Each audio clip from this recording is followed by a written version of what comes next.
साधुले के मन्दिरमा घन्टी बजाएर मात्रै बसिरहने? जब जब अन्याय हुन्छ नि, अत्याचार हुन्छ नि, त्यसपछि बाध्यता हुन्छ क्या। यहाँ धेरै हेरियो क्या तमासा। देशमा जनतालाई आफू त्यागी भएर आफू सर्वस्व राष्ट्र र जनताको लागि त्याग गरेर देशको चाहिँ सत्ता आफूले हातमा लिन सक्ने साधुमा त्यति क्षमता हुन्छ। भारतमा योगी आदित्यनाथले यूपी नेपाल जत्रो देशलाई चाहिँ कसरी कभर गर्न सकेका छन्? जोगी होइन उहाँ, जहाँबाट वेदको सृष्टि भयो, जहाँबाट शिवजी स्वयं यही मानसरोवर कैलाशमा प्रकट हुनुभयो, जुन वेद शिवजीको एउटा डमरू बजेर पानीले चाहिँ एउटा शब्द उच्चारण वेद हरेक कुराहरू निस्कियो। संस्कृत भाषै नेपालबाट निस्कियो। कस्ता कस्ता ऋषि महर्षिहरू नेपालबाट भए। हिन्दू धर्मका छोरा सिद्धार्थ गौतम जो शुद्धोधन राजाका छोरा थिए, उनी चाहिँ नै गएर जन्मेको देश नेपाल। अनि के यो भारतको परिवेश हुने अहिले चाहिँ हामीले हिन्दू राष्ट्र भन्दा, हिन्दू भनेको यति बुझ्नुस्, हिन कर्मबाट दूर हुनेलाई हिन्दू भन्छ। अब आन्दोलन हुनेवाला छ भीषण।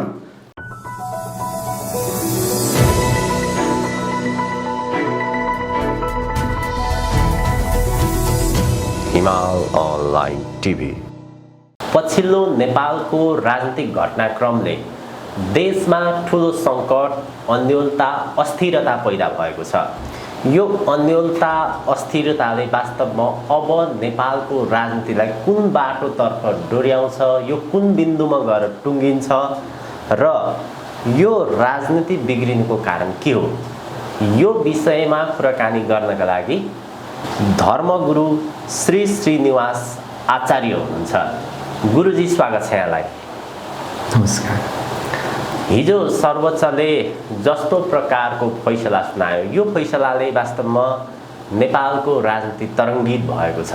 यहाँहरू जस्तो गुरुले सर्वोच्चको यो फैसलालाई दलहरूभित्र देखिएको एउटा मनमुटाव, झगडालाई कसरी हेर्नु भएको छ? त्यहाँबाट सुरुवात गरौँ अनि थप विषयवस्तुमा म जान्छु। म एउटा धार्मिक लाइनमा धार्मिक एउटा अभिभावक उठाएर हिँडेको व्यक्ति।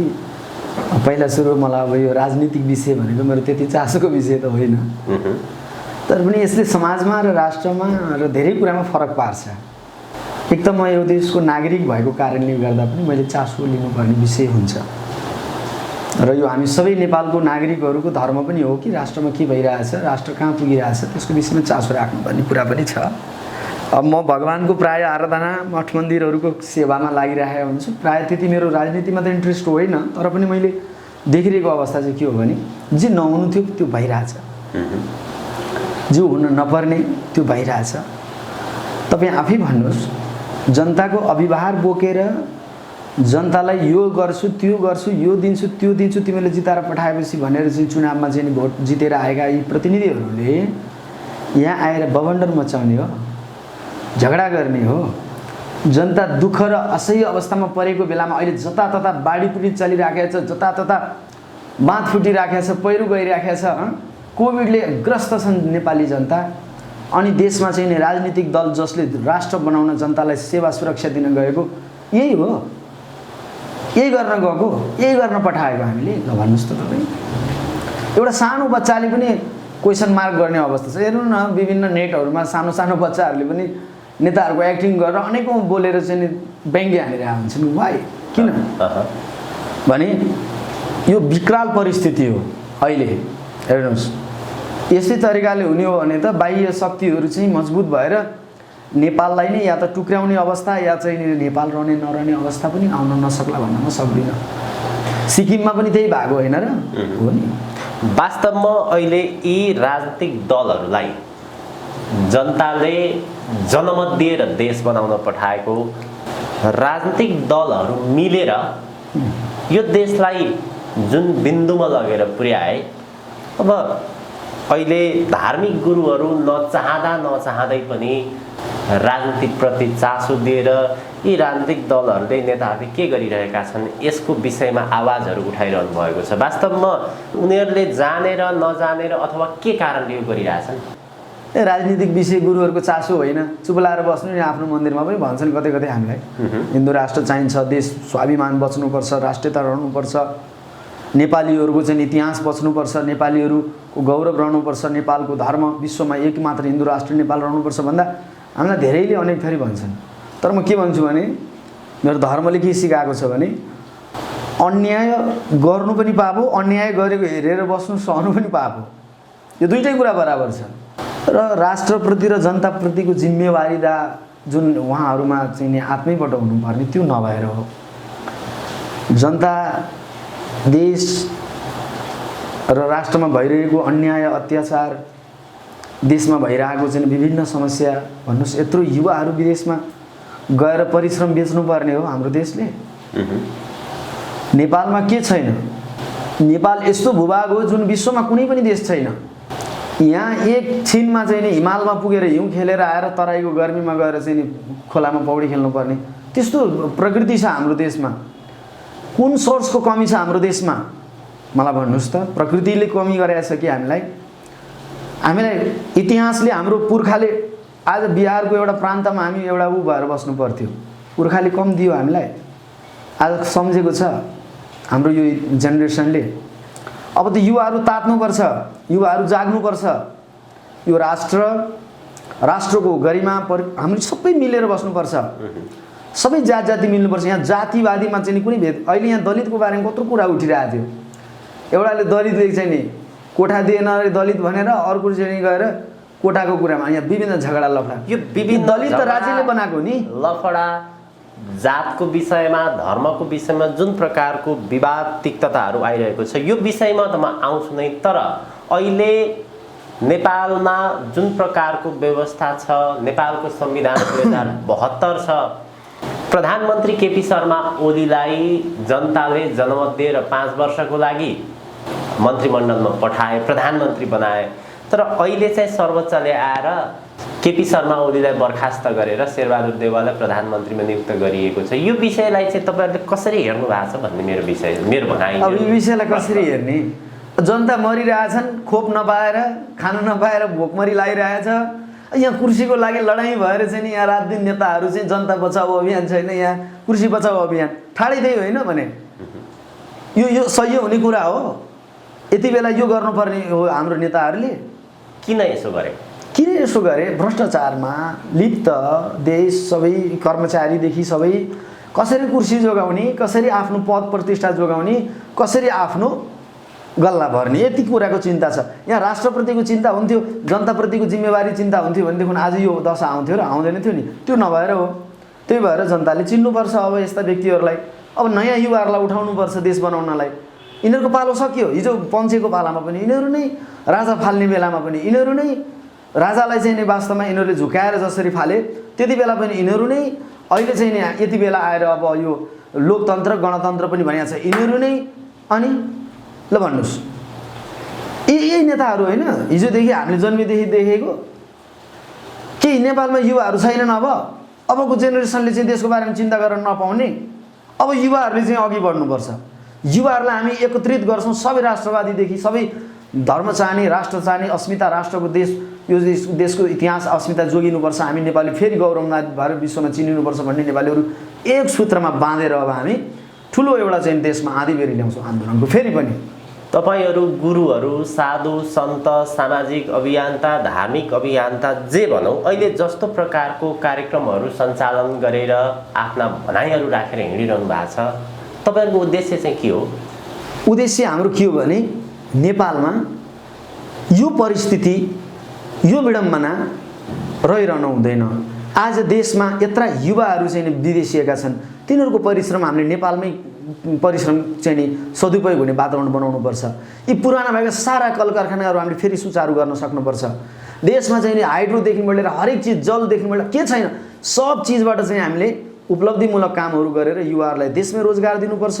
हामी परजीवी एउटा सियो पनि इन्डियाबाट आउनुपर्ने। आज प्रत्येक नेपालीले दिनमा 500 रुपियाँ चाहिँ नि एउटा नेपालीले बुझाइरहेको हुन्छ भारतलाई। केमा? हरेक प्रडक्ट उसले बिहानदेखि बेलुकासम्म प्रयोग गरिरहेको प्रडक्टहरू जति पनि छ त्यो प्रडक्टमा चाहिँ दिनको 500 रुपियाँ लस्ट गरिरहेको हुन्छ नेपालीले। जम्मा गर्नुहोस् 3 करोड नेपालीले चाहिँ नि 500 को दरले चाहिँ नि दिँदाखेरि कति हुन्छ? कति अर्बौं पैसा, करोडौं पैसा त दिनमा बुझाउँछौँ। लगभग 12-14 करोड पैसा जान्छ सायद। नेपालीले त्यति बुझाउँछ भारतलाई। खोइ यहाँ हरेक चिज आफूले उत्पादन गर्न सकिन्न, जग्गा प्लटिङ गरेर मात्रै बेच्ने। यहाँ त सरकारले त्यो उल्याउन सक्दैन। काठमाडौँ सिटी यस्तो फोहोर राख्ने, the capital city of Nepal Kathmandu, यही हो पारा। अहिले हामी बाटोमा आउँदा मुख छोपेर आउनै गर्नुपर्ने। यो नगरपालिकामा कर्मचारी किन राखेको? गल्ती गर्छन् भने सबलाई ठोक्दै हटाउनु पर्यो त्यहाँबाट। बर्खास्त गर्नु पर्यो, नयाँ कर्मचारी थप्नु पर्यो, के को लागि यिनीहरूले तलब भत्ता खाछन्? तलै स्टेपदेखिबाट लिएर यो सब भ्रष्टाचार भएको छ। हामी साधु सन्तको उद्देश्य के हो भन्नुहुन्छ? हामीले यस्तो देख्नु भएन के यो देशमा अमन चैन हुनुपर्छ, नेपालीले अमन चैन पाउनुपर्छ। आज नेपालभन्दा कति पिछडिएका देशहरू कहाँ पुगिसके? हामीले गर्ने यही हो त? यही नेताहरूको कुर्सीको झगडा गरेर हेरेर हामी बसिरहने तमासा? हिजो 24,000 रुपियाँ हामी जन्मिँदा दिन्थ्यो नेपालीको टाउकोमा भनेर सुन्थेँ म। अहिले 58,000 पुग्ने, 54,000 कि कति 58 कति यस्तै पुगेको छ। यो तरिका हो? देशमा चाहिँ नि जनता मरिरहेको छ, कहीँ पुल भत्किरहेछ, कहीँ पहिरो गइरहेछ, कहीँ कोभिडको चाहिँ नि सुई नपाएर जनता मरिरहेका छन्, कोरोनाले ग्रस्त छ देश। अनि यति बेला कुर्सीको लडाइँ गर्ने, झगडा गर्ने, तमासा गर्ने। तर कतिपय बौद्धिक वर्गको राजनीतिक कर्मीहरूको आरोप के छ भने जसरी यी राजनीतिक दलहरूले नेताहरूले आफ्नो इमान्दारिता नैतिकता छोडे त्यसै गरी धर्मगुरुहरूले पनि धर्म छाडे आज यो देशमा भन्छन् नि। धर्मगुरुहरूले धर्म छाडे? कसरी धर्म छाडे भन्नुहुन्छ तपाईँ? हामीले त आफ्नो धर्म छाडेका छैनौँ, हामी त आफ्नै धर्ममा छौँ। हामीले त सबैलाई आह्वान गरिराखेका छौँ, सबैलाई एक सूत्रमा बाँधिदिनुपर्छ भनेर भनिराखेका छौँ। जब राष्ट्र आपतमा पर्छ, जब राष्ट्र नरहने परिस्थिति आउँछ, साधुले के मन्दिरमा घन्टी बजाएर मात्रै बसिरहने? अब के यो साधुको अब यो देश चाहिँ मन्दिरमा घन्टी बजाएर नजोगिने भयो? अब नजोगिने भयो। अब सडकमै जानुपर्ने भयो त, सडकमै जानुपर्ने भयो, सबलाई आह्वान गर्नुपर्ने भयो, सबलाई चाहिँ जागरुक गर्नुपर्ने भयो। त्यहाँ त ठुलो एकचोटि अरे बाबा हिजो गोरखनाथ पनि त साधु नै हो नि, हिजो ठुलो चाणक्य साधु होइन? तपाईँ भन्नुहोस् अहिले रामदेव भारतमा साधु होइन? साधुको भेषमा कत्रो काम गरेका छन् उनीहरूले, कस्ता कस्ता व्यक्तिहरूलाई अगाडि लगाएर चाहिँ राष्ट्रमा आज भारत कति बलियो हुँदै गएको छ हेर्नुहोस् त। साधु नेपालमा गुरुहरूले पूजा आराधना गरेर मात्रै गरेर बस्ने विधिबाट साधु सन्त यो देशको नागरिक होइन। राष्ट्रमा परिवर्तन ल्याउन सकिँदैन, त्यो माध्यमबाट राष्ट्रमा एउटा शान्ति अमन चयन ल्याउन सकिँदैन। साधु सन्तले उस्तै पर्यो भने देशको बागडोर समातेर चाहिँ देशमा जनतालाई आफू त्यागी भएर आफू सर्वस्व राष्ट्र र जनताको लागि त्याग गरेर देशको चाहिँ सत्ता आफूले हातमा लिन सक्ने साधुमा त्यति क्षमता हुन्छ। साधुले त्यति एक्लै साधुमा पनि त्यति दम हुन्छ। हेर्नुहोस् उस्तै पर्यो भने नेपाल जस्तो देश भोलि भारतमा योगी आदित्यनाथले युपी नेपाल जत्रो देशलाई चाहिँ कसरी कभर गर्न सकेका छन्? जोगी होइन उहाँलाई के चाहिएको छ? त्यसै गरी हामी उहाँको अनुयायी हुनु पर्दैन, हामीले आफ्नो राष्ट्रलाई माया गर्नुपर्छ।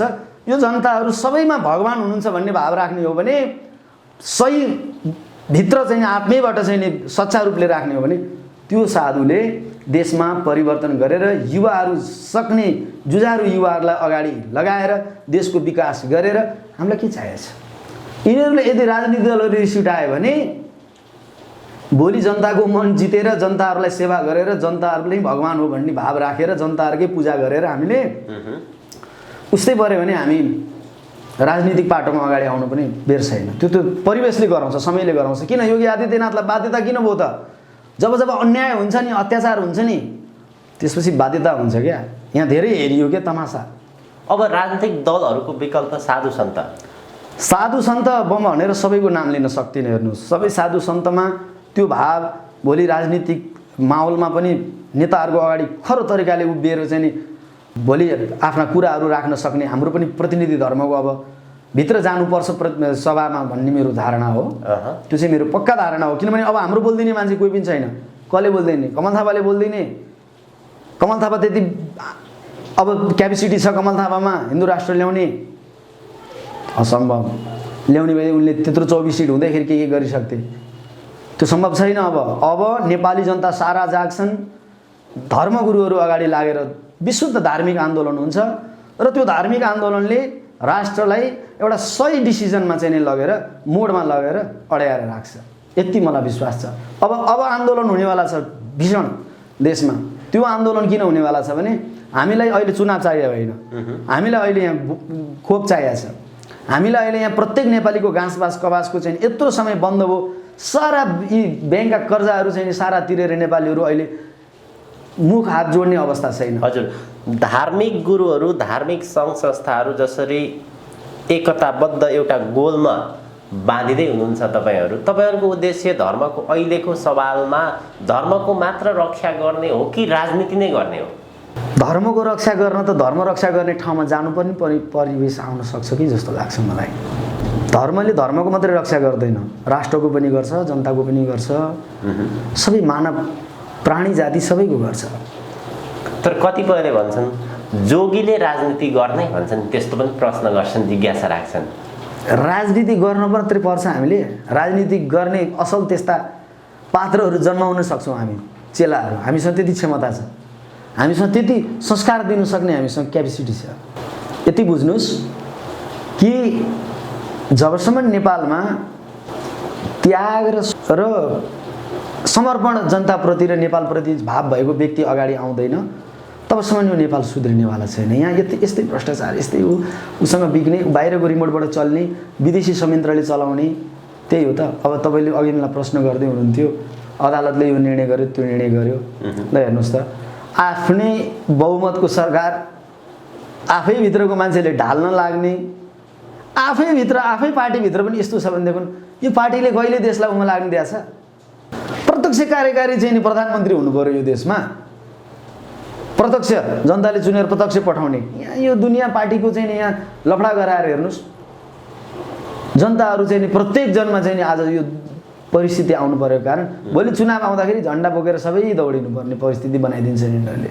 नेपालीहरूको फेरि अलिकति त्यही छ परिवेश, चुनाव आउनु थालेपछि अझ यहाँले चाडबाड जस्तो हुँदो रहेछ क्या। हजुर हजुर, अहिले देशमा जुन प्रकारको अन्योलता छ, नेपाली जनतामा जुन प्रकारको डर अथवा वास्तवमा यो राजनीतिक दलहरूले नेपाललाई कुन बाटोतर्फ लगेर कहाँनिर चाहिँ टुङ्गो लगाउँछन् थाहा छैन। यस्तो परिस्थिति एउटा कुरा भनौँ, दे आर अलरेडी फेल, यति बुझ्नुहोस्। हो, मैले यही कुरा जोड्न खोजेको थिएँ। अहिले तपाईँहरू चाहिँ जसरी कार्यक्रमहरू गरिरहनु भएको छ, अहिले देशमा दुई प्रकारको माहौल छ नि, होइन? जस्तै एउटा चाहिँ चुनावतर्फ जाने, अर्को यही भइरहेको संसदीय व्यवस्थालाई बचाएर लगभग 2 वर्ष चुनाव गर्न बाँकी नै छ जनताले दिएको म्यान्डेट।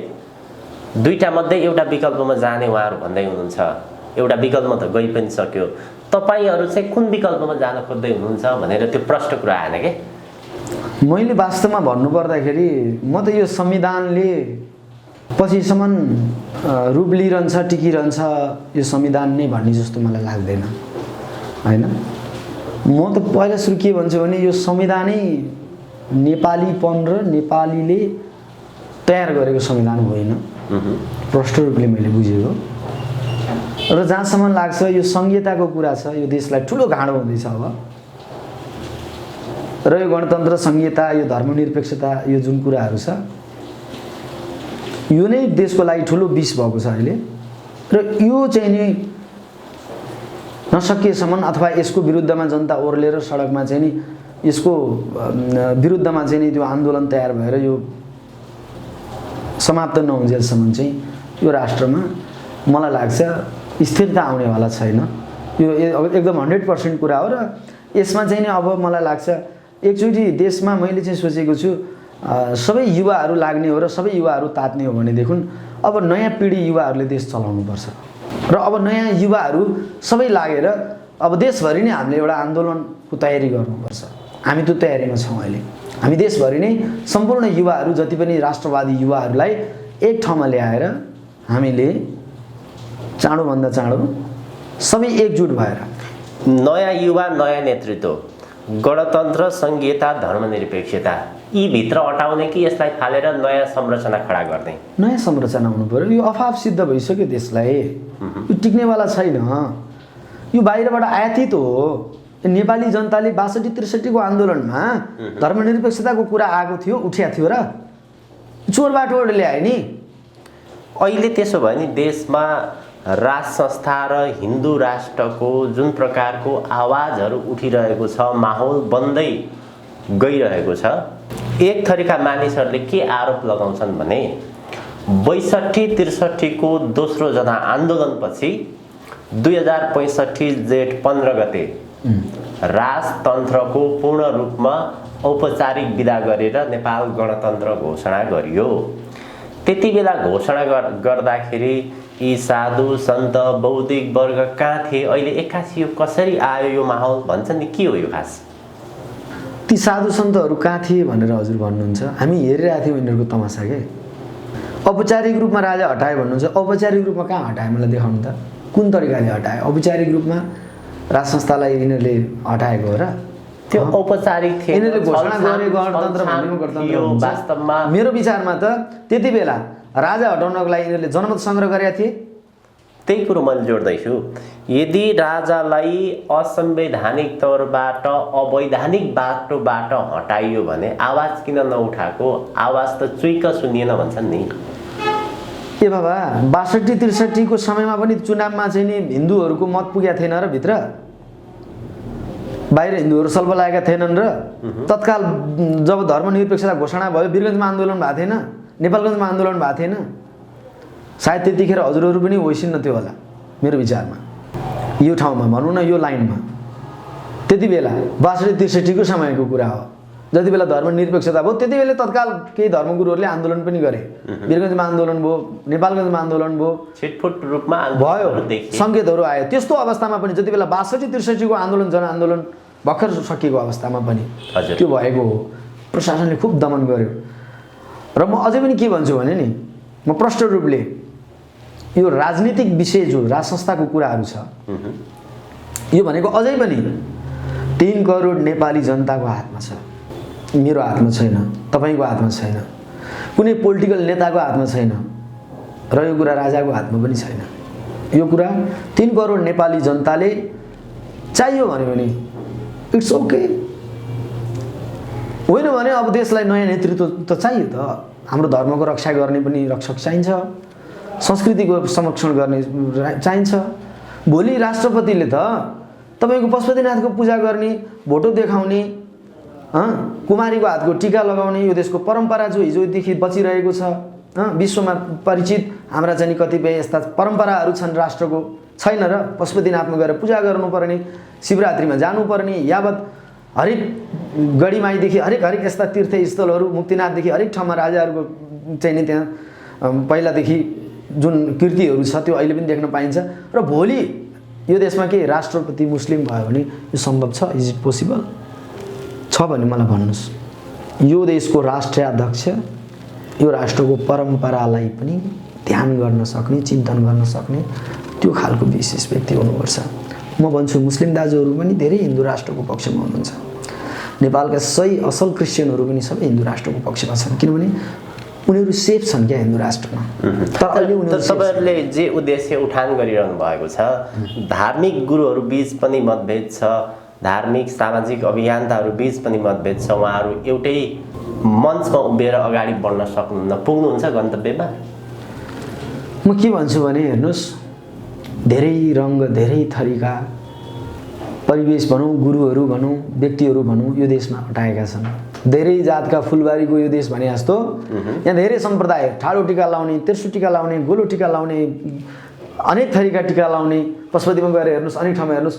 अब हरेकको आफ्नो आफ्नो मत छ होइन, तर त्यो मत आफ्नो ठाउँमा आफ्नो आश्रमभित्र भए पनि सबैको मुखमा हिन्दू राष्ट्र चाहिन्छ।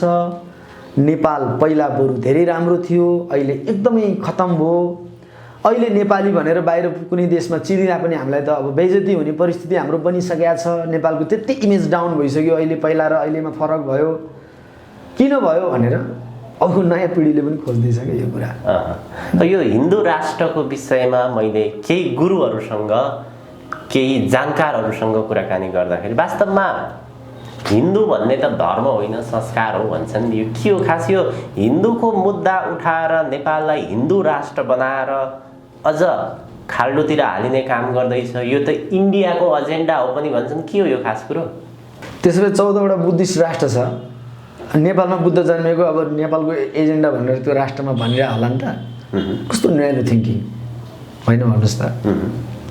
गुरुहरूले नै अब जहाँबाट वेद प्रकट भयो, जहाँबाट वेदको सृष्टि भयो, जहाँबाट शिवजी स्वयं यही मानसरोवर कैलाशमा प्रकट हुनुभयो, जुन वेद शिवजीको एउटा डमरू बजेर पाणिनीले चाहिँ एउटा शब्द उच्चारण वेद हरेक कुराहरू निस्कियो, संस्कृत भाषै नेपालबाट निस्कियो, कस्ता कस्ता ऋषि महर्षिहरू नेपालबाट भए, हिन्दू धर्मका छोरा सिद्धार्थ गौतम जो शुद्धोधन राजाका छोरा थिए उनी चाहिँ नि गएर जन्मेको देश नेपाल।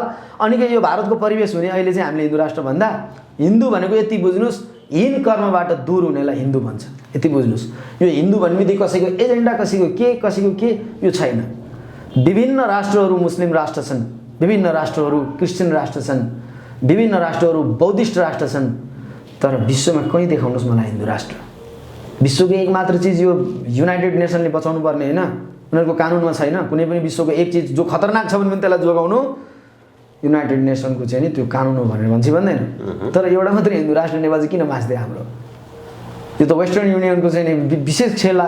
त्यसमा हिन्दूहरू पनि एक हुँदा राम्रो हुन्थ्यो होला, किन छुट्टा छुट्टै किताबमा छुट्टा छुट्टै सङ्घ संस्था छैन हिन्दू नै भन्ने? अनि एउटा हिन्दूले चाहिँ ठाडो टिका लाउने, अर्कोले तेर्सो टिका लाउने, कसैले बुद्धलाई मान्ने, कसैले शिवलाई मान्ने, हिन्दूभित्र पनि त्यस्तो खालको कसैले कृष्णलाई मान्ने, यो चाहिँ किन त्यस्तो भएको? सुन्नुहोस् न, हाम्रो धर्ममा लाखौँ मार्गहरू छन् गन्तव्यमा पुग्ने।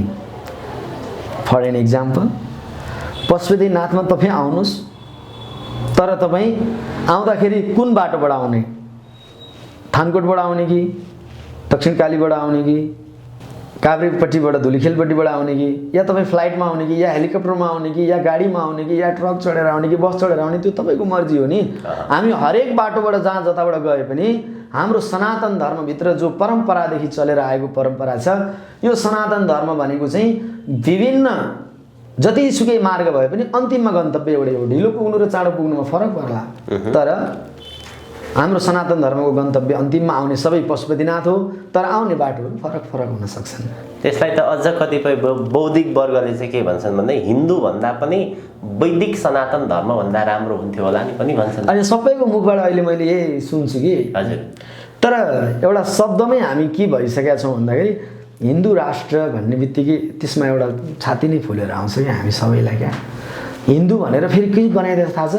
यहाँ नेपालीहरूलाई कतिपय मङ्गोल भनिदिएर होइन, कतिपय चाहिँ नि गुरुङ दाजुहरूमा, तामाङ दाजुभाइहरूमा, अनि हाम्रा राई लिम्बू दाजुभाइहरूमा चाहिँ तिमीहरू त हिन्दू होइनौ है, तिमीहरू अहिन्दू हो है, तिमीहरूलाई त यस्तो है, तिमीहरूलाई त यिनीहरूको पुर्खाले मारेको, यो चाहिँ नि एउटा बाहिरबाट षड्यन्त्र आएको।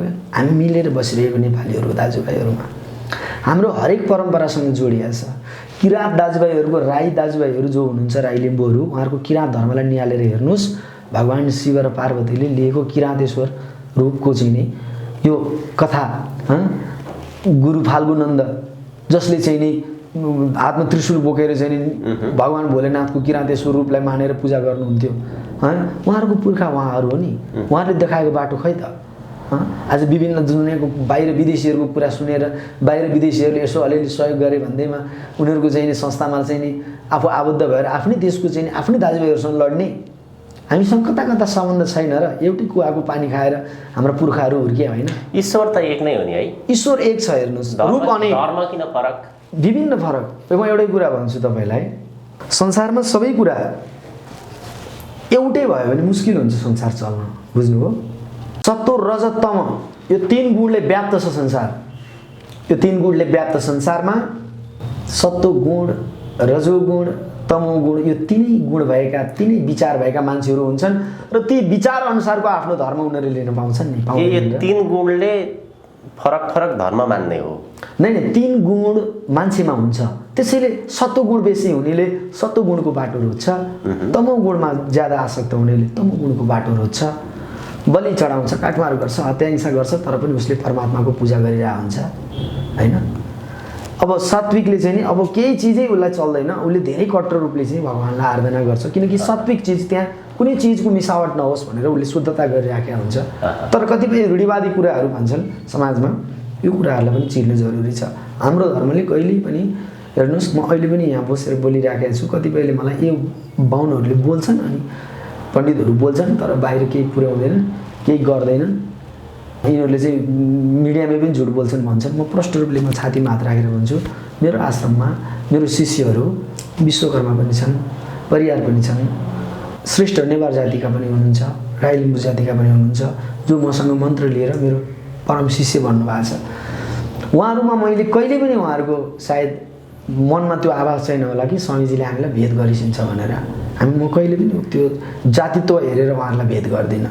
उहाँहरू ईश्वरको यस्तो भक्त हुनुहुन्छ नि, सुन्नुहोस् है, ईश्वरको यस्तो भक्त हुनुहुन्छ कि म जति भगवान्लाई सम्झिन्छु र जति भगवान्को पूजा आराधना गर्छु त्योभन्दा पनि बेसी भक्ति र आराधना त्यो आश्रम र गुरुहरूको चाहिँ सेवा र अनि भगवान्को भक्ति र नाममा उहाँहरू भुलिराखेको देख्दाखेरि उहाँहरूले टेकेको ठाउँको त्यो पाइलाको माटो पनि ल्याएर टिका लाउँ जस्तो हामीलाई त्यो भाव। अब ईश्वरको नाममा त को विश्वकर्मा को ब्राह्मण सम्भव छैन। यो हामीले सुन्नुहोस्, विश्वकर्मा परियार क्षेत्री बाहुन भनेको के हो भने यो कामको विभाजन र परिचयको लागि हिजो बनेको एउटा संसार चल्नको लागि एउटा परिधि हो। तर छुवाछुत भन्ने विषय त्यही नै नेपालमा चाहिँ बिउ बनेर जागृत भयो हैन। कतिपय कुराहरू हिजो राणाहरूको पालामा कुनै समयमा इतिहासमा कतिपय कुराहरू एउटा सामन्ती बनेर पनि आएको हुन सक्ला है। छुवाछुतको कुरामा म भन्छु यो राजा महाराजाहरूको पालामा पहिला भयो होला, दण्ड सजाय दिँदा आज यसले छोको पानी कसैले नखाओस्, यसले छोको यो कसैलाई केही नहोस् भनेर त्यस्तो किसिमको एउटा दण्ड सजाय दिने पनि त्यो प्रावधान थियो होला। मैले इतिहासमा कता कता कुनै पुस्तकहरूमा पढेको थिएँ। तर के हो वास्तवमा भन्दाखेरि छुवाछुत भनेको चाहिँ मैले इतिहासमा पढ्दाखेरि पनि विश्वकर्माको प्रसङ्ग आउँछ, देवता विश्वकर्माको, र उहाँ देवताको उसमा चाहिँ गरेको लीलाहरूको प्रसङ्ग आउँछ हैन। र विभिन्न समयमा चाहिँ अब ऋषिहरूको पालामा चाहिँ नि गएर ऋषिहरूले राजाको छोरीहरूलाई, राजाको छोराहरूलाई, राजकुमारहरूलाई छोरी कन्यादान गरेको प्रसङ्गहरू आउँछ। त्यति बेलासम्म यो जातिपाती छुवाछुत थिएन कि, परिचय चाहिँ थियो हैन। यो जातले यो गर्ने, यो जातले यो गर्ने, कामको डिभाइड अनि मान्छेहरूमा चिनिनको लागि पनि एउटा जातित्वको डिभाइड त त्यो हुनैपर्छ हैन। त्यो संस्कारमा पनि बसेर आउँथे मान्छेहरू। तर अहिले यो सम्भव छैन कलिमा। शास्त्रले पनि भनेको छ कलियुगमा यो वर्जित हुन सक्ला, कलियुगमा यो सम्भव नहुन सक्ला हैन। त्यो पनि एउटा शास्त्रले बताएको छ। र एउटा कुरा म के भन्छु भने यो छुवाछुत भन्ने कुरा चाहिँ हुन्छ केमा हुन्छ भने आचरणमा चाहिँ हुन्छ है बाबु। सुन्नुहोस् है, किन हुन्छ भन्नुहुन्छ भने जसो खायो अन्न त्यस्तै हुन्छ मन। यो 100% हो, यो विज्ञानले पनि मान्छ। खाएको अन्न 3 भागमा परिणत हुन्छ शरीरभित्र गएर, र एउटा फिलिङ्स विचार पनि बनेर आउने हो, एउटा स्टुल र युरिन बनेर जाने हो, हिसाब पिसाब बनेर। एउटा रस रगत मासु हड्डीभित्रको मासीबाट वीर्य बनेर जान्छ एउटा तत्त्व। अर्को तत्त्व मन बन्छ, फिलिङ्स बन्छ भने तपाईँले राम्रो व्यक्ति अथवा राम्रो आचरण, जाँड रक्सी माछा मासु हरेक चिजहरू खाएर हैन, अब आफू जहिले तनावमा रहेर बस्ने मान्छेसँग बसेर तपाईँ 10 दिन अथवा 5 दिन सँगै उससँग बसेर उसले बनाएको खाएर बस्नुहोस् न, तपाईँ पनि त्यस्तै बन्नुहुन्छ। ठिक छ, यो छुवाछुतको विषयमा र अर्को कुरा म के भन्छु भने नि सुन्नुहोस्, तर जातमा विश्वकर्मा किन नहुन्, तर उनीमा शुद्धता छ, आचरण छ, भक्तिभाव छ भने मेरो लागि चाहिँ म उहाँलाई कहिले पनि पर ठान्दिनँ। हजुर ठिक छ, यो छुवाछुतको विषयमा नेपाली जनतालाई हाम्रो धर्मले बताएको कुरा यो है। मैले भन्न खोजेको अब मुख्य प्रसङ्गमै जाउँ हामी। अहिले नेपालको राजनीतिमा लिडिङ गर्ने चाहिँ अहिले जुन 4 वर्गका मानिसहरू भनेको छ, ब्राह्मण, क्षेत्री, वैश्य, शूद्र, यी 4वटा जातिमध्ये सबभन्दा उपल्लो जाति भनेको चाहिँ ब्राह्मण जाति, अथवा अझ भनौँ नेपालको सन्दर्भमा विशेष चाहिँ बाहुन जातिहरूले नै सरकारको बागडोर सम्हालेका छन्, उच्च पदहरूमा उनीहरू छन्। अब ती जाति भने चाहिँ पूजा आराधनादेखि लिएर भनौँ न सात्विक भोजन गर्ने यस्ता व्यक्तिहरू छन् त्यहाँ सरकारको संरचनाभित्र। तर अहिलेको परिस्थिति हेर्ने भने नैतिकता, इमान्दारिता यी के कारणले गुम्यो त? त्यसो भए एउटा कुरा म भन्छु तपाईँलाई, यहाँबाट एउटा कुरा सिद्ध हुन्छ कि जातले मात्रै ब्राह्मण भएर हुँदैन, कर्म पनि त चाहियो नि त। त्यो कर्म छ उहाँहरूको। उहाँहरू जहिले ठाडो घाँटी लाउने कुन चाहिँ नेता छन् ठाडो घाँटी नलाउने मलाई देखाउनुहोस् त। को होला नि बेलुका भएपछि रक्सी नखाने नेताहरू, दिउँसै खाएर आउँछन् यिनीहरू, देखाउनुहोस् त मलाई। साधना छ, कहिले राष्ट्र के हो, देश के हो, धर्म के हो, जनता के हो, मैले के सोच्नुपर्छ, एक दिन मरेर जानुपर्छ, मैले अन्याय गर्नु हुँदैन, मैले पाप गर्नु हुँदैन, मैले मेरो धर्ममा बस्नुपर्छ भन्ने यिनीहरूमा त्यो आत्मभित्र आफैमाथि आफै प्रश्न छ कहिले? साधना छ। साधना भनेको के हो? साधना भनेको त्यो व्यक्ति जुन राष्ट्रको चिन्तन र जनताको चिन्तनमा साथ दिइरहोस्, जति बेला पनि चिन्तन गरिरहोस्। त्यो छ कहिले? यिनीहरूलाई कसरी कुर्सी बचाउने, कसरी लुट्ने, कसरी कुर्सी बचाउनको लागि चाहिँ जनताहरूसँग रोल खेल्ने, कसरी चाहिँ आफ्नो पार्टी बचाउने, गुटबन्दी गर्ने, कसरी जनताहरूलाई बेकुफ बनाउने, भेडा बनाउने जनतालाई, त्यति मात्रै काम गरेर अरू केही पनि छैन। यिनीहरूबाट अरू प्रगति के भएको? प्रगति जनताले बुझाएको कर ट्याक्स, यिनीहरू कोही मान्छेहरू नेताले यो विकास गर्दै हाम्रो ठाउँमा त्यो विकास गर्दै उसको घरको पिताजीको अंश ल्याएर गर्दै हो, होइन नि। हाम्रो खुन पसिना हो त्यो। त्यही पनि राम्रोसँग गर्दै भए त आज यो दुःख हुँदैन थियो नि। गरेका छन्, कति अर्बको गाडी चढे त्यो तपाईँलाई नै थाहा होला। देशभरिको त्यो प्रदेश सरकार र दुनियाँ यो वडादेखि लिएर नगरदेखिबाट लिएर यो सभासदहरूदेखिबाट लिएर मन्त्रीमण्डल सारा यी सरकारी कर्मचारीहरूले गाडी मात्र चढेको कति अर्बमा अरे। के यो चाहिएको थियो हामीलाई? यो आवश्यक कुरा हो।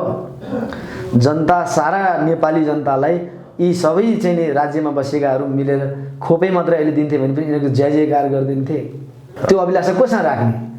अब जनताले जाग्नुपर्छ। अब देशमा एउटा भीषण आन्दोलनको सुरुवात गर्नुपर्छ, जुन आन्दोलनको नेतृत्व विशुद्ध धार्मिक व्यक्तिहरूले गर्नुपर्छ, जो इमान्दारिताबाट बिक्री नहोस् त्यस्तो व्यक्तिहरू अगाडि उभिनुपर्छ। त्यो आन्दोलनले छानेर प्युरिफाई गरेर फिल्टर गरेर तयार गरेर उभ्याएका युवाहरूको चाहिँ मण्डली तयार गरेर देश हान्नुपर्छ। होला राज संस्थाको कुरा आउँछ, अब भोलि यो गणतन्त्र अथवा यो नराख्ने भएपछि कुन कुरा आउँछ, त्यो कुरामा चाहिँ जनताले नै निर्णय गर्छ। के राख्ने के नराख्ने 3 करोड नेपाली जनताले निर्णय गर्छ यो कुरामा। यो कुरा भनेको 3 करोड नेपाली जनता जान्दछन्। हजुर हजुर। यसमा हामीले चाहिँ एउटा के गर्ने हो भने आन्दोलनको उठान गर्ने हो। हिन्दू राष्ट्र कायम हुनुपर्छ। यो देशमा यो अशान्ति मचिरहनु हुँदैन, अस्थिरताको राजनीति भइरहनु हुँदैन। नेपाली जनताले यस्तो कुनै पनि गल्ती नेताहरूबाट चाहिँ कहिले पनि पाउनु हुँदैन र दोहोरिनु हुँदैन र नयाँ पिँढीमा अब युवाहरूमा चाहिँ यो देशको सत्ता जानुपर्छ। अब यी रिटायर भइसकेका, यी पेन्सन पाइसकेका, यी मुटु कलेजो कुहिसकेकाको अब बुद्धि विवेकले यो नेपाल चल्नेवाला छ। हजुर आचार्य गुरु, अब यो कामकै सिलसिलामा, देशकै सिलसिलामा तपाईँ राजधानी आउनुभएको छ यसपटक पनि। यसपटकको यहाँको राजधानी बसाई उद्देश्य अझ साँगुरो हुँदै गएको छ।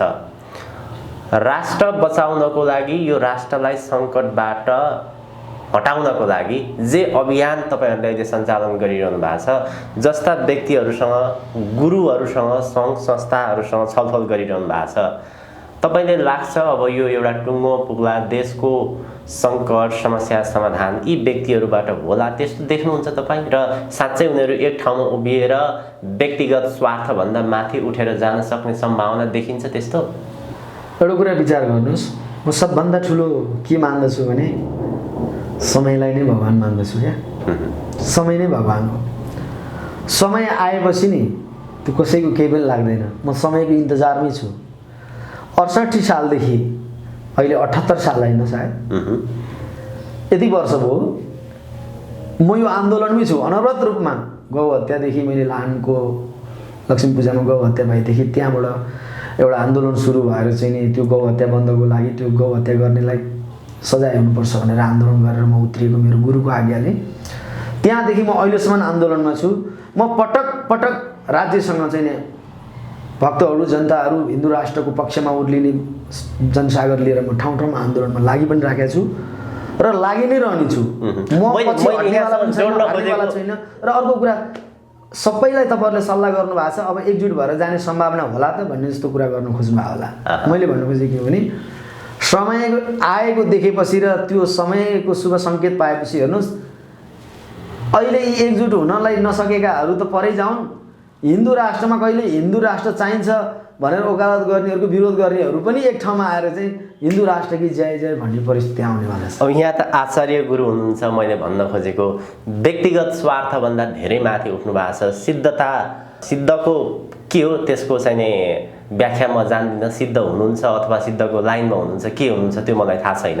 म एउटा सामान्य, म त्यस्तो सिद्ध पनि होइन, म त्यस्तो कुनै ठुलो नेपालको टप विद्वान पनि होइन। मलाई म एउटा सामान्य मेरो गुरुको म आज्ञाकारी एउटा स्टुडेन्ट हो म र एउटा यो देशको नागरिक लाग्छ मलाई र एउटा चाहिँ एउटा मैले केही आश्रमहरूमा केही मन्दिरहरूमा आफैले गएर प्रवचनहरूको माध्यमबाट मठ मन्दिर आश्रमहरू तयार गरेर केही विद्यार्थीहरू यसो एक दुईजना जोडेर अलिअलि त्यो जे गरेको छु त्यति मैले एउटा गर्न सकेको मेरो एउटा राष्ट्रको लागि यो समाजको लागि सेवा कहीँ ठाउँमा हामीले गएर प्रवचन गरेर हस्पिटल बनायो होला कहीँ गएर एम्बुलेन्स किन्यो होला कहीँ गएर कलेजहरू बनायौँ होला कहीँ गएर विभिन्न कामहरू गऱ्यौँ एउटा सानो सेवा हो त्यो पनि मेरो गुरुको आज्ञाले मैले यो समाजमा निक्लेर गरेको र यो हिन्दू राष्ट्रको आन्दोलनको यो पक्षमा म लाग्नुको मेरो यो मैले जोबाट सञ्चालित भन्नुपर्दा मेरो गुरुले नै मलाई आज्ञा दिएको यस्तो वास्तवमा तपाईँको त विशुद्ध भावना एउटा सेवाकै भावमा हिँडिरहनु भएको छ यी तीनटा कुराहरू लोभ अहङ्कार घमण्ड यो तीनटा कुराभन्दा माथि उठिसक्नु भएको छ अब अहिले जो राष्ट्र बनाउँछु भनेर एउटा गोल्छ कर्म लाग्नु भएको छ जे अभियान लिएर अगाडि बढिरहनु भएको छ पत्रकारजी एउटा कुरा यी तीनटा कुराबाट माथि उठ्या होला ती मानिसहरू समयले उठाउँछ उहाँहरूलाई किनभने समयले त्यो गराउँछ मैले भने त भोलि त्यो यदि अगर आन्दोलन सुरु हुन्छ जब नेपालमा किनभने अतिशय अत्याचार भयो हुँदै यस्तै भइरह्यो भने त अब जनता त उठ्न बाध्य हुन्छन् त्यो आन्दोलनको भिडले जन्माउँछ क्या त्यस्ता मानिसहरू पनि प्रचण्ड पनि त हिजो आन्दोलनको भिडले नै जन्माउने होइन तर यस्तो नि त उहाँहरूको आउने ट्र्याक फरक थियो नि त उहाँहरूले त धर्मै मासेर अनि गलत बाटो लिएर चाहिँ 62-63को आन्दोलनमा के भनेर आएका थिए सात दल पछि गएर चाहिँ के भनेर चाहिँ तपाईँहरूको निर्णय आयो बाहिर जनताहरू निराशा भए जे कुरा उनीहरूले बोलेका थिए यो गर्छु त्यो गर्छु स्विजरल्यान्ड बनाउँछु 5 वर्षमा त्यसलाई बनाएन भएन जनता रिसाए अब गर्ने फेरि मान्छे त्यस्तो खोज्छन् जनताले आन्दोलनको भिडबाट फेरि जन्माउँछन् तपाईँहरूलाई चाहिँ समस्या पार्ला किनभने तपाईँहरू विशुद्ध एउटा निस्वार्थ भावनाले हिँडिरहनु भएको छ अब जो मान्छेहरू जे उद्देश्यले जे जनतालाई विश्वसनीयता दिएर अगाडि बढिरहेका छन् त्यो उनीहरूले गरेनन् भने त तपाईँहरूलाई समस्या पार्ला नि फेरि होइन नि नराम्रो पात्र त हामी चुन्दैनौँ पठाउँदैनौँ त्यो मान्छेलाई परीक्षण नगरी यो मान्छेले सही गर्छ नभनिकन त्यो ठाउँमा राख्नै हुन्न राज्यको चाहिँ नि संयन्त्र जो राज्य नै हाक्नुपर्ने जस्तो ठाउँमा त्यो प्रधानमन्त्रीले मन्त्रीमण्डल गठन गर्नु पर्दाखेरि त्यो त्यस्तो तत्त्व चुज गरेर राख्न सक्नु पर्यो नि त होइन र अनि पो देश चल्छ त तपाईँको चाहिँ नि ठाडै ल्याएर चाहिँ यहाँ कहीँ अन्याय भ्रष्टाचार र अपराध हुन्छ भनेदेखि त्यहाँ कारवाही किन हुन सक्दैन ठाडै ल्याएर चाहिँ त्यसको जागिरबाट त्यसलाई आउट गरिदिनु पर्यो रेप भइरहेछ रेप गरेर पनि हाम्रो दिदीबहिनीहरू कसैले मारिरहेछ भने त्यसलाई ल्याएर सिधै टुडी खेलमा गोली हान्न किन हुँदैन कानुन सिधा हुन्छ अहिलेको जस्तो बाङ्गो टिङ्गो अर्थ नवर्थको कानुन हुँदैन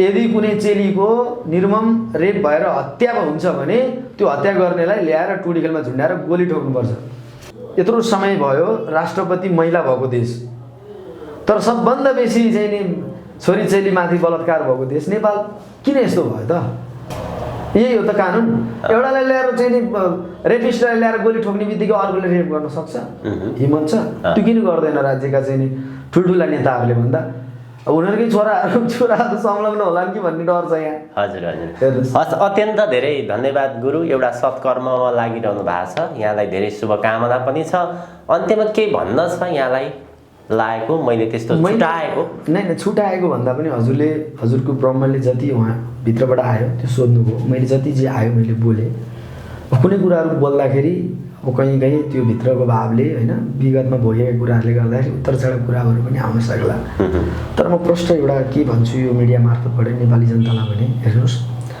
हामीले अब यो देश नै रहने नरहने कन्डिसन अवस्था देखिरहनु पर्ने अवस्था आइरहेको छ यति बेला हामी सबै नेपालीहरू एकजुट भएर विशुद्ध व्यक्तिहरूको पछाडि लागेर चाहिँ नि हामीले सही नेतृत्वलाई समातेर चाहिँ अब हामीले एउटा राष्ट्रव्यापी राष्ट्रवादी एउटा आन्दोलनको तयारीमा हामी लाग्नुपर्छ यो देशलाई निकास दिनुपर्छ आन्दोलन गरेर जनतालाई दुःख दिने काम हामी गर्ने होइन हामीले नेताहरू जसले आज यो दिन ल्याएको छन् हामीलाई उहाँहरूलाई चाहिँ हामीले टर्चर हुने काम सबै जनता एक ठाउँमा भेला भएर चाहिँ गर्नुपर्छ तर कुनै आन्दोलन तनावग्रस्त हामी साधु सन्तहरूले पनि रोड बन्द गाडी जाम हाम्रो त्यस्तो आन्दोलन होइन विचारको आन्दोलन लिएर सारा लाखौँ जनताहरूले चाहिँ ती नेताहरूलाई एकचोटि घेर्न जाउँ त्यति चाहिँ एउटा हामी सबैको अभिलाषामा हामी एकजुट हुनुपर्छ र देशको एउटा फ्युचरको एउटा रूपरेखा तयार गरेर नयाँ युवाहरूलाई चाहिँ यो देश जिम्मा लाउनुपर्छ त्यसका लागि हामी गुरुहरू एकदम तयार छौँ हिजो पनि हामीलाई धेरै ठुलो प्रहार भएको हो, नभएको होइन। आफैले आफैलाई गोली हान्यो भनेर पनि मिडियाले बदनाम पनि गर्ने काम गरे। यावत कुराहरू छन्, त्यो कुराहरूमा यति एनालाइसिस छ कि प्रत्येक एक त्यो जुन खुन बगेको छ त्यसको पक्कै पनि यो नेपाल आमाले जुन ईश्वरले देखिराख्नु भएको छ त्यसमा चाहिँ नि पक्कै पनि मलाई लाग्छ त्यो समय अब धेरै पर छैन। हामी त्यस्तो अवस्थामा त बाँचेर आयौँ भने अब फेरि पनि धर्मको लागि, देशको लागि अब त यो खुला सडकमा चाहिँ नि राज्यको सत्ताका चाहिँ नि पक्षधरहरूका यी पालेका पुलिस प्रशासनले हामीलाई गोली ठोक्छन् पनि छाती ताप्न तयार छौँ। अब हामी एकजुट हुनुपर्छ, सबै युवाहरू जाग्नुपर्छ। तपाईँ नयाँ युवाहरू आउनुहोस्, नयाँ युवाहरूलाई भोलि त्यो आन्दोलनले नै चिनेर जन्माएर चाहिँ नि भोलि देश हाँक्न सक्ने परिस्थितिमा चाहिँ नि हामीले युवाहरूलाई नै अगाडि बढाउने एउटा जमर्को सहित हामी धर्मगुरुहरू सबै एकजुट भएर सबै नेपालका गुरुहरू सबै हामी एउटै मञ्चमा बसेर अब चाँडोभन्दा चाँडो यो कोरोनाले अलिकति हामीलाई माहौल बनाउने बित्तिकै हामी एउटा जागरणमा लाग्छौँ। धार्मिक जागरण, धार्मिक कार्यक्रमहरू लिएर आउँदै गर्छौँ तपाईँहरूको समाजमा। र हामीले अन्तिम चरण भनेको चाहिँ सबै नेपाली जनताहरू एक ठाउँमा हामी भिड भएर जम्मा भएर हामी कहीँ आन्दोलन भनेर तोडफोड दुःख यताउता भिडभाड गर्न जाने होइन।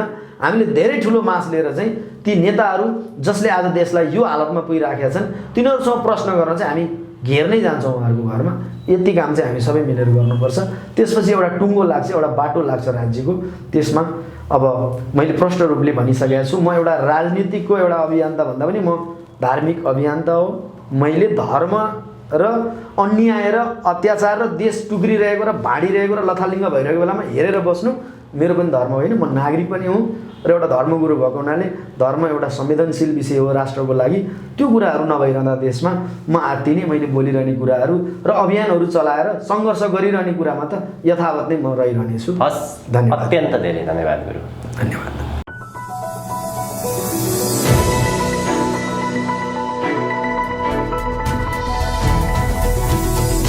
Himal Online TV.